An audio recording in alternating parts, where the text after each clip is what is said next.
asks questions does not become a fool. Well, I'm a child and I'm asking lots of questions. So I'm not going to be a fool. I hope the same applies to you as well. Lots of questions coming up today for young people. There's a conversation with women's commissioners from various universities around this country. They'll be looking at the youth view on everything that's going on in this country, from galamsey to jobs to the economy to the CD, fuel, cost of living. And then there's an apprentice artist who makes it his job to be going around doing caricatures of people all around on social media. I've been blessed with, or is it cursed? I think blessed. Blessed with 2 caricatures already. He's going to be here. Adola Kojo is our guest, and we'll put him on the spot. We may even draw him, who knows. And there's a Minerals Commission conversation coming up on today's show. But for now, we're looking at, and of course, Mr. Appiah Kubi, the MP from the majority side, who had that press conference yesterday, demanding with him and 79 other MPs the removal of the finance minister and the minister of state for finance. We're looking at why they did that, and that conversation is on today's show. Packed show. We're now talking health, because on the 29th of October, which is this coming Saturday, we will be celebrating World Stroke Day. Now, globally, stroke is the second leading cause of death and third leading cause of disability. It's a really important opportunity for us to raise awareness about the serious nature and high rates of stroke. We want to see how we can reduce the burden through, first of all, getting the public to be aware of what it is so that we can prevent it. We can talk about access to treatment and support for survivors and caregivers. I'm blessed this morning with 2 guests. On my far left is a resident at the Internal Medicine Department at Korle Bu Teaching Hospital, Dr. Emmanuel Agyeing Frimpong. And seated next to him is Monica Appiah, who's a matron at the stroke unit of the same hospital, Korle Bu Teaching Hospital. You are both welcome to the show. Thank you. Good morning. I'll start with Dr. Agyeing Frimpong. So what's the World Stroke Day all about? All right. Like you rightly said, stroke is the leading cause. Actually, early on, it used to be a second leading cause of disability in the world. But currently, according to the WHO, it's the leading cause of disability in the world. And it's also the leading cause of preventable disability. And the reason we want to create this awareness is the fact that especially the emerging incidence of stroke in the young, it accounts for almost about 10 to 15% of all strokes globally. And the huge economic impact it has on the young before their most productive years. That is why most of us are championing the creation of awareness on stroke. And so we have a lot of programs outlined for the weekend on that day. So I'll let Matron just briefly take us through that for Saturday. Okay, but before she does that, let's just talk a little bit about stroke. Exactly. 10 to 15% of young people. Yeah. So, yeah. Wow. Who's a young person? There's always been a controversy with regard to most of the articles that I've come across, but mostly they talk about 45 and then below. Some of them you see 60 and below, but majority of the articles I've seen 45 and below. And they say that accounts for almost 10% of strokes globally. A lot of people. Between 1 to 2 people, in every 10 people, yes. 1 to 2. Wow. What exactly is a stroke? So stroke primarily means that, one, either there's no enough blood supply to a portion of the brain, or the vessel supplying the brain, it's, in layman's terms, there's a burst and then leading into the brain parenchyma. And just to give you a brief overview, the brain primarily controls everything in your body. So your ability to speak, your ability to make movements, like I'm making movements with my hands and all that, your ability to swallow, your ability to talk. So it means that if the vessel supplying a particular area of the brain that is responsible for a particular function is compromised, then it means you can have that function. So it means that if the area supplying my speech is compromised, it means I can talk. The area supplying my ability to move this hand, if it's compromised, it means I can't move my hand. If you've noticed, I'm sure you've been to the hospital before. Stroke patients, some of them are unable to talk. You speak to them, some of them may not even understand because that particular area is compromised. And some of them are unable to move because the area responsible for that movement is compromised. And they want to, but they can't, right? Yes. So wow. the edge is there, but because that area that will help them make that movement is compromised, they cannot do that. Must be frustrating for them. Exactly, and it's very frustrating, like you rightly mentioned. And so basically, that's what it is. There are a lot of risk factors that can predispose most of us to have stroke. Anyone can have stroke, provided you have those risk factors. And notable among them is diabetes mellitus, hypertension, high cholesterol levels, lifestyle issue like smoking, obesity, etc., etc. But notable among them is what I just talked about: the hypertension, diabetes, and then the high cholesterol levels. So our main focus now is creating the awareness for people to recognize they have these risk factors and to report early for optimal management of these risk factors we just talked about. Before I bring Matron in, how would I know that somebody is about to get a stroke or is in the middle of a stroke? All right. So I'll give you an acronym. We call it Be Fast. Be fast. Be Fast. So the B is when you notice just suddenly you're unable to maintain your balance. You see, when you're walking around, Yes. you could walk because there's a maintenance of balance. So the B stands for a sudden onset of your inability to maintain balance. So balance. B Yes. for balance. So if you are in the house and suddenly someone can't maintain his balance and his posture, that could be a clue that there could be an onset of stroke. Then the E is eyes. So sudden onset of loss of vision. All right. You are there and then the person suddenly says he cannot see. Wow. It can be All that right. sudden. So immediately when you see something like that, kindly report immediately to the hospital. Then the F is your facial expression. You are there and you just notice that someone has an uneven smile. Like I'm smiling. Okay. You can see that every part of my face is involved. But suddenly it's like just half of my face is doing the crooked smile. smile. So there's some sort of asymmetry, all right? So that is for the F. Wow. All right, and then the A is for arms. You are just and you realize that one portion of your body, like the arms, is weak compared to the other. All right, so that stands for the A. Yeah, and then the S is speech.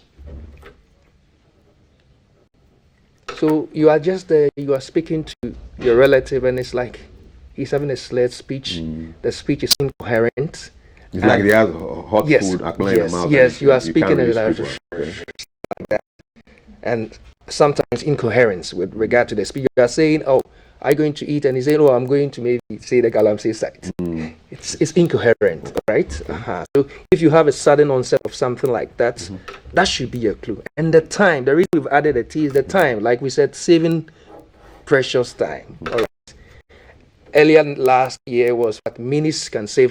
So the T is there for you to know that time is of essence. Immediately when you notice anything like this, Be Fast, report to the hospital immediately so that at least any intervention that we can provide to mitigate the sequelae of what could happen if it's allowed to continue, we can achieve that and at least decrease the liability and disability the individual may suffer if no intervention is provided. What is that window of opportunity in terms of time when you see any of these? So immediately you see it, report.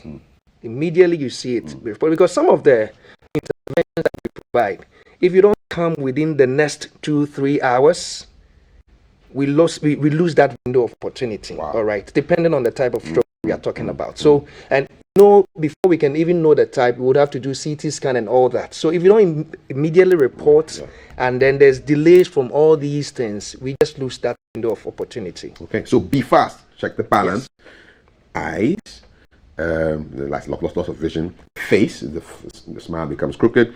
Arms, you see a complete Weakness. change. Yeah, a speech slurred, strange, and then time, the speed that you need to make sure. I love this acronym so much. Be Fast. Minutes can save lives. Metro, so we know of cases where somebody gets a stroke, goes to the hospital, seems to be getting well, and then gets another stroke. Nobody do with that. No, so stroke can recur. Yes, there is recurrence of stroke, and it can recur when the factors that cause the stroke, the risk factors, are not being managed well. So, for instance, you have hypertension, you have been put on medication, you're not taking your drugs well. the hypertension is not well controlled. You have diabetes, and then your diabetes is also not well controlled. So once they are not well controlled, you can have a recurrence of stroke. Sometimes too, we have situations where patients are not even honoring appointments, coming for reviews because they need to be monitored. We have given you a dosage of medication, but probably the BP is going higher, which we need to review the medications. So definitely, if you are not doing the follow-ups, the checkups regularly, you can have a recurrence. And then there are situations when the caregivers, so the relative, the caregivers, when they are not given enough education, usually they must be educated on the condition, risk factors, and then even the care at home, so that they have a first-hand information about how to take care of their patients. So if proper care is not given to the patients, they will also have a recurrence and they will come back to the hospital. Yes. And then involving the patient himself with the care, with the therapy. So the patient himself must understand the care given to him, the need to go through certain therapies like physiotherapy. You have to understand that you need a physiotherapy for the brain to rewire, for you to gain your strength again. So if the patient is not having the meaning to all these therapies, they need to see the speech therapist to help your speech to come back. So if patient is not getting meaning and the need to do all these therapies and he ignore those therapies, he will definitely have a recurrence and come back to the hospital. So we need to involve the patient, the caregivers in the care, and the patient must understand the reason why he's on those medications to control blood pressure, the diabetes, for him to stay alive. Quick question. Men, women, who's more at risk? What kind of cases? Who are you seeing more in the hospital at your unit? So we are all at risk, but research is showing that it's higher on the male side. The males are at a higher risk as compared to the females. And when we come to the female side, too, mortality is also higher on the female side. Yes, mortality is higher on the female side. What does mortality mean? They die? Yes, death is higher on the female side. Wow. Back in the day when I was younger, I always thought of stroke patients as old people, gray hair. But now we're getting a lot of young people. Yeah, now the trend has changed. What happened? Everyone can get stroke, provided the risk factors are predominant in that person. So you are a diabetic, you have a family history of diabetes and hypertension, of stroke, and you are not taking good care of yourself. At a younger age, you can still get stroke. Yes. So it's not just a disease for the old. Yes. Doc, what's the role of these herbal concoctions, preparations, medicines that we hear being advertised on radio, on television, in the buses, that we can cure everything, including stroke? So I'll be very brief in my response to that. Like I rightly mentioned earlier on, you can see with regard to all the things we talked about in terms of risk factors, in terms of management, we didn't talk about the role of herbal preparation usage. And so to the best of our knowledge, at least, we don't know any role that it may play in the management of stroke. So it doesn't have any role. As far as we know. As far as Because I'm wondering, back in the day of Yananum and Togbio and things, how were they dealing with stroke? And that's, So one thing we shouldn't forget is the fact that once we have knowledge, there's increased recognition of most of the problems we hitherto even had, but we didn't know. We probably might have died from such conditions, but we didn't know. But fortunately, that we have knowledge and we can recognize them, and we know the interventions that we need to provide for such. So there's a possibility maybe in the olden days we might have had people dying from strokes, but we never knew. And now that we have the knowledge, these are the interventions that we know to help manage most of the strokes we see. what's the impact of these herbal practitioners and the things they prescribe to their patients on the cases that you manage? All right. So one, it delays reportage to the hospital. And then it also makes us lose most of the window periods we could have had to intervene to reduce the sequelae we are having from the stroke. And it also becomes very difficult getting patients to be involved in management, because most of them might have reported to these areas and might have been told that this is what is wrong and this is what can be done to help with their recovery. And so most of the time, it's very difficult helping them get insight into their medical condition. When you have that difficulty, improvement becomes difficult, because even if you give medications, compliance is a difficulty, because they think that the orthodox medications you are given is not going to help. So they will not take it. They may tell you, oh, we are taking it. They may take it before they come for the review. But when they go back, they probably will be taking other herbal preparations that you haven't actually prescribed. They may come with complications. You have no idea where they are coming from. So that's the difficulty these advertisement pose on the management of most of the medical conditions we have. You're watching GTV Breakfast. We have 12 minutes to wrap up this conversation. If you have any questions, now is the time to grab your phone and punch in the numbers 055 556 1034. Repeat the number 055 556 1034. Give us a WhatsApp right now. WhatsApp is back. It was down yesterday, but it's back. Send us a message. Let us know what you want to ask the doctor and the matron about stroke. Monica, talk to us about life after a stroke. Yes, so there is life after stroke, and there is light at the end of the tunnel. Yes. Currently, most of our patients are recovering and they have gone back to their normal lives. And it all boils down to rehabilitation, and then the care after discharge, or the care after stroke.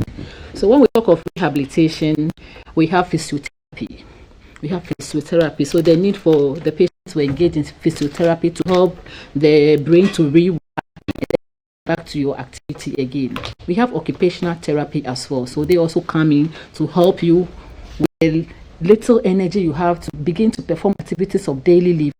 So there is optimum functioning of the parts that were weak. Okay. Yes.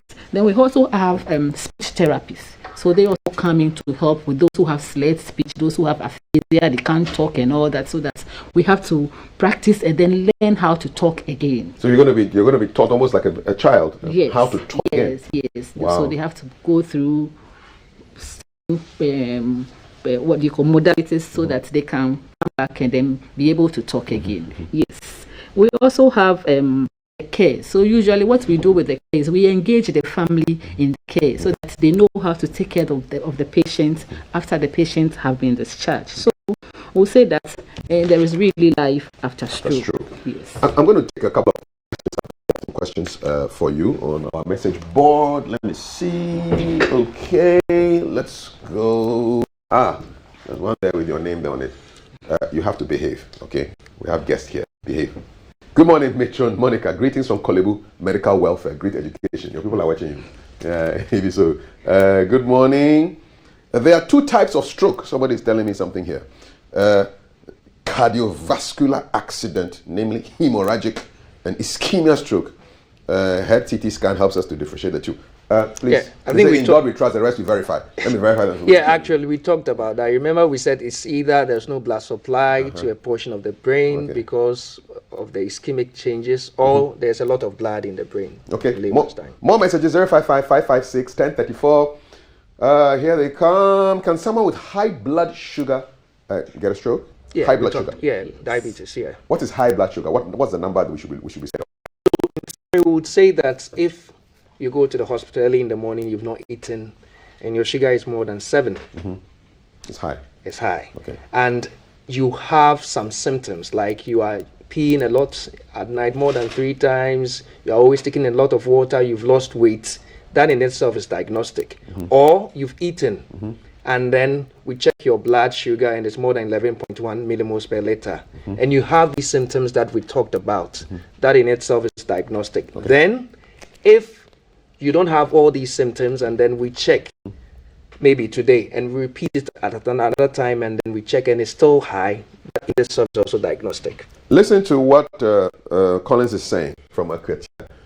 My auntie suffered a stroke, was sent to a herbalist, and within 3 weeks she was able to walk with assistance. The drooling stopped in 2 weeks.